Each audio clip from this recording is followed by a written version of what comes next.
The U.S. is now preparing to deploy a strike group to Europe next week. They're moving the USS Ford aircraft carrier battle group to the eastern Mediterranean, closer to Israel. It will be the third U.S. aircraft carrier nearby the conflict between Israel and Iran. And that move follows a very intense night in the region.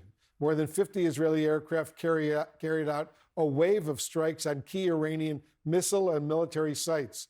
We have new images of the damage to these critical locations, and we'll share those images with you shortly. Retired U.S. Air Force Colonel Cedric Leighton is joining us right now. He's at the wall for us to break it all down for us. Colonel Leighton, I want to get to those satellite images in a moment, but first, why would you send a third aircraft carrier battle group to the region if the U.S. were not getting ready to actually use that aircraft carrier battle group, which includes a bunch of destroyers as well? Exactly, Wolf. Well, that actually is a great question, because normally it takes a lot of fuel to bring an aircraft carrier to any place that is far from its home port, and that's exactly what we see with the Ford.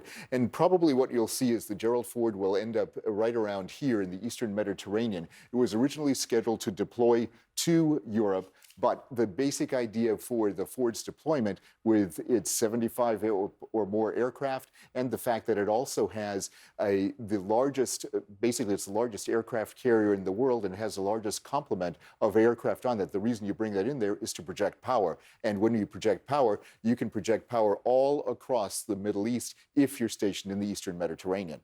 Yeah, there's a lot of power from those aircraft carrier battle groups and the accompanying destroyers that are there right there. Walk us through what we're seeing right now as far as the latest Israeli strikes.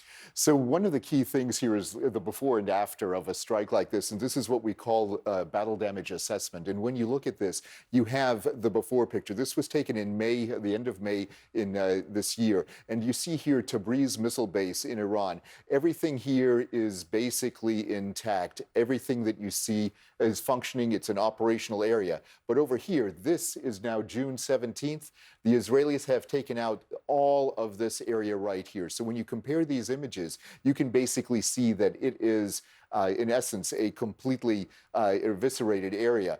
Same thing happened with Mashhad Air Base. This was taken at Mashhad Airport. This was taken in May, end of May, same date as the other image. Again, the apron, the tarmac here is perfect. There is absolutely nothing wrong with it. That aircraft is perfectly functional. But when you look right here, it's a smoking hole in the ground. And what the Israelis did was they took out a tanker aircraft. The Iranians have tanker aircraft, and that tanker is now gone and cannot support anything that the Iranians are planning to do. We're told, Colonel, that the U.S., the Trump administration, is considering sending more military equipment to Israel to help Israel target various Iranian nuclear sites. What does that entail? So one of the key elements here, Wolf, is the fact that when you have all of these different sites, and there actually are a bunch more, but these are the main ones.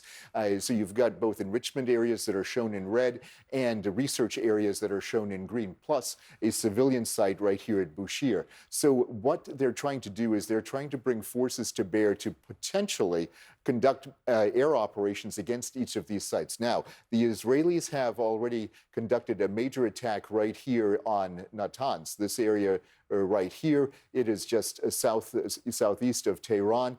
That site in particular was very important, but here's the difficult one, and that's the Fordo site. It's a little bit closer to Tehran, but one of the key things about the Fordo facility is it's a hardened, deeply buried target. And as this graphic shows right here, this satellite image shows, it's under a mountain. It's about almost 300 feet under this mountain. And in order to do anything against this particular target, you need to be able to attack maybe points of vulnerability like these tunnel entrances right here, potentially checkpoints and the security perimeter, but that's not as important as the entrances and the actual facility itself. So this facility being so far underground requires special munitions, and that would be where a weapon known as the GBU-57 comes into play, and that can only be delivered by the B-2 bomber, and that's only in the United States Air Force's inventory. Yeah, the Israeli Air Force does not have B-2 bombers, at least not yet. All right, Colonel Cedric Leighton, thank you very much for that update.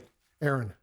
All right, Wolf, and joining us now is the Democratic Congressman Chris Deluzio of Pennsylvania, also an Iraq War veteran. And I so much appreciate your time, Congressman. Since the Colonel was just talking about Fordo and this B-2 bomber as the only way to bomb it, I just want to take a step back here in a moment like this. And putting aside how far they were or weren't in getting a nuclear weapon and what they were or weren't doing, okay? Just put that conversation aside. If the discussion is down to whether the United States is going to bomb Fordo, it seems that there are many who are trying to oversimplify it along the lines of, well, if the U.S. chooses to do it, then there goes Fordo, it's done and it's over.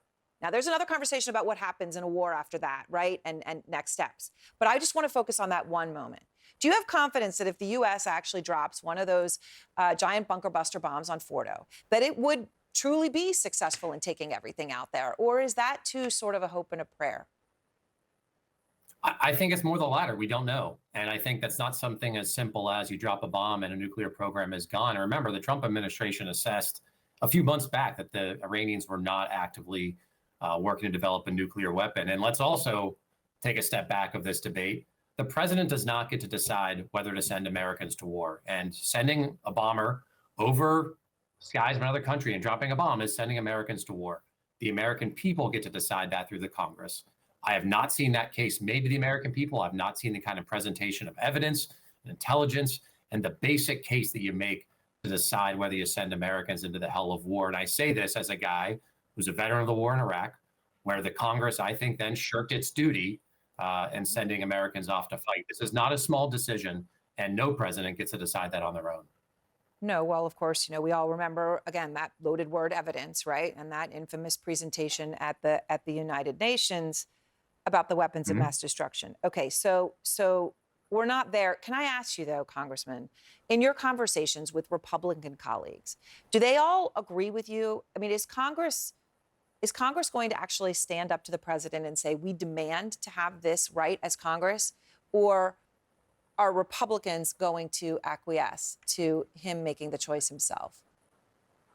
I think there's disagreement on the Republican side. You see some who are willing to stand on our Constitution and assert Congress's role and the American people's role in deciding whether we send Americans to war. And you see who are willing to do whatever the president asks. And my point here, this shouldn't matter which party the president is in. It is up to the American people and Congress to decide whether we go to war. That is a serious decision, one of the most serious we ever will make in the Congress. I hope my Republican colleagues understand that. So can I just ask you, in your capacity as a former veteran, when you think about this moment and you think about what happened to your life and you think that you were sent into Iraq and your entire life changed, this country changed. When you think about this moment, what really is at stake? Look, a lot. And you think about, we are going to pay the cost of the Iraq war for as long as my generation of veterans is alive. It is a major decision to send Americans to go fight, to spill American blood and spend American treasure anywhere. And if we've learned nothing from 2 decades of Middle Eastern wars, of regime change, my goodness, what are we doing? This is not something we should be rushing into. I understand and recognize that we cannot have the Iranians have a nuclear weapon, but there is something short of that we can do. Diplomacy, of course, should continue. I know the Trump administration was trying through last week. Let's keep trying. But again, the decision to send Americans to fight, and that's what this is. It's not a video game. There are humans who will be in an aircraft. There are humans who would be sent in to go fight, real people who will bear those costs for a long time. I haven't seen the case made why I should support that or why the American people should support sending Americans to go fight. Congressman DeLuzio, I really appreciate your time and thank you. Thanks, Aaron.